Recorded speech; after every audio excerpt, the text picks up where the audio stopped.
and a warm welcome to you from all of us here at Powerscourt with Kilbride. It's Sunday the 21st of January, and today, just for a brief few moments as we draw together in this square, I just wanted to step out of the lectionary scriptures today and have a little look at two things: the presence of God in our lives and our own faith, and one depends and is interwoven obviously with the other.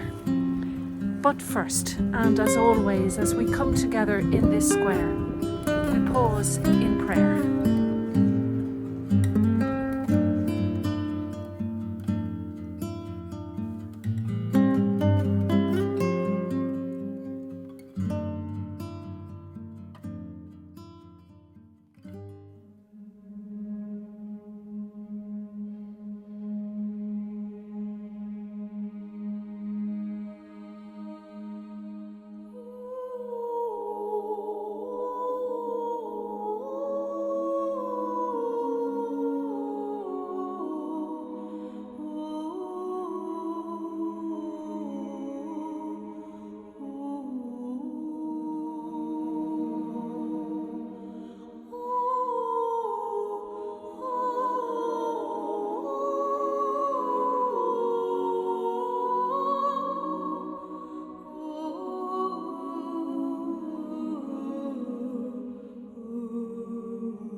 when you pass through the waters, I will be with you.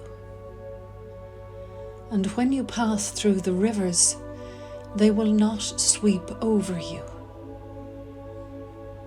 When you walk through the fire, you will not be burned. The flames will not set you ablaze.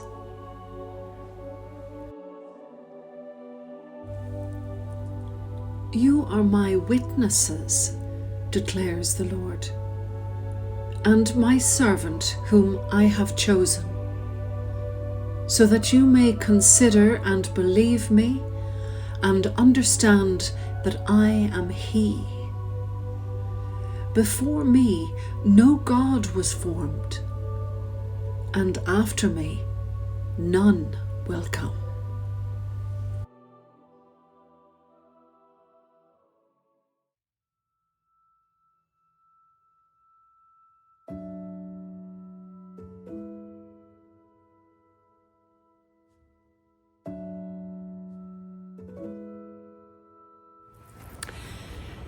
It's completely impossible on our journey as human beings who believe in a greater power to not feel times within our lives or upon that journey where we sense the lack of the presence of God.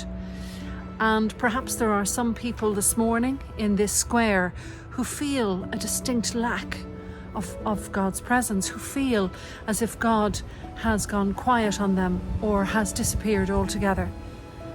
Now, I emphasize the word feel because sometimes our perception of God's presence can depend very much on our imagination.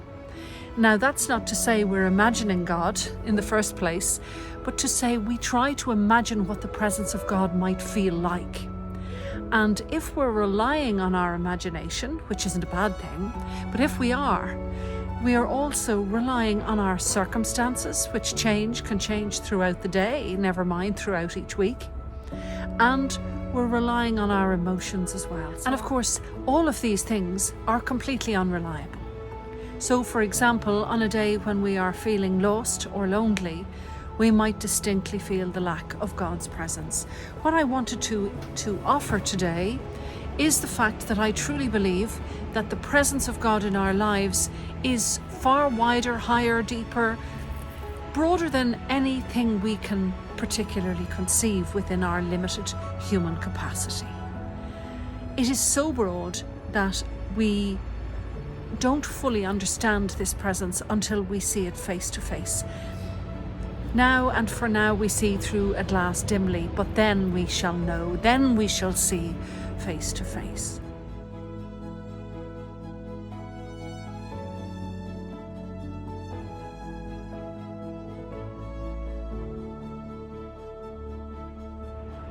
Ronald Rolheiser describes God around us in a beautiful metaphor. And the metaphor is a baby in a mother's womb. The child is encased in the mother's womb. The child is surrounded by the mother. The child is protected by the mother. The child is nourished by the mother. And yet the child cannot see the mother or fully know of the mother until it is born into the light. But its lack of awareness doesn't mean that the mother doesn't exist.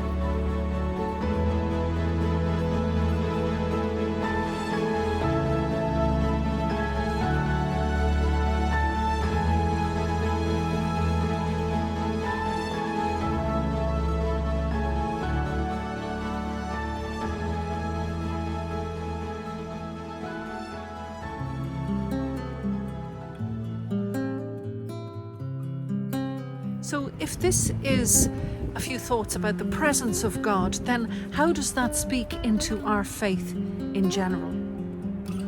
Well, I believe that our faith doesn't just depend on our experience of God, what we perceive as being the presence of God. Our faith is something that underlies everything and keeps us hanging on. For example, having moved the lives of thousands of people in his short lifetime, At the end of his life, Jesus, in one homily, his last homily, reduces the crowds that are listening to him to the 12 apostles or thereabouts. Because in his last homily he says, "Eat my flesh and drink my blood."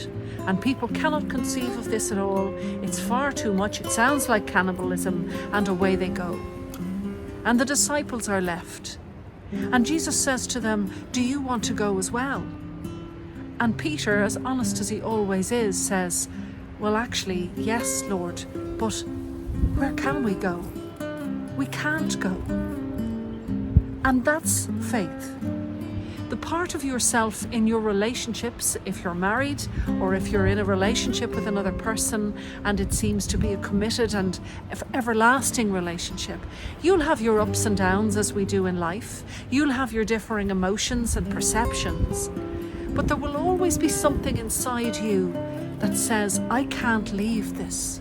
Something in the depths of yourself that we'd like to call your soul. Your very inner, deeper part of yourself. And so this is what faith is. Faith is the knowledge that we are encased like a child in the womb. We are surrounded by the divine. We are protected and nourished by the divine. And yet we cannot see the divine until we're born into the light. Some of you would think that this means being born again. I would argue the toss and say, to me, it feels like it's moving from one way of being into another.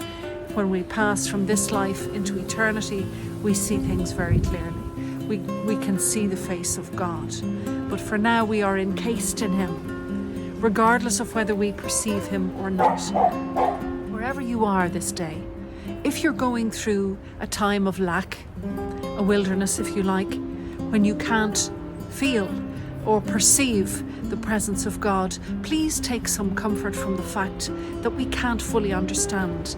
The fact that the divine is always with us. We don't know what it's like to be without. And if on this day when you're suffering a sense of lack or loss or hardship, if there is still that something within yourself that says, "I can't be or go anywhere else but here, because I believe, even though I don't understand," that's faith. Faith means that you have nowhere else to go, nor would you be anywhere else either.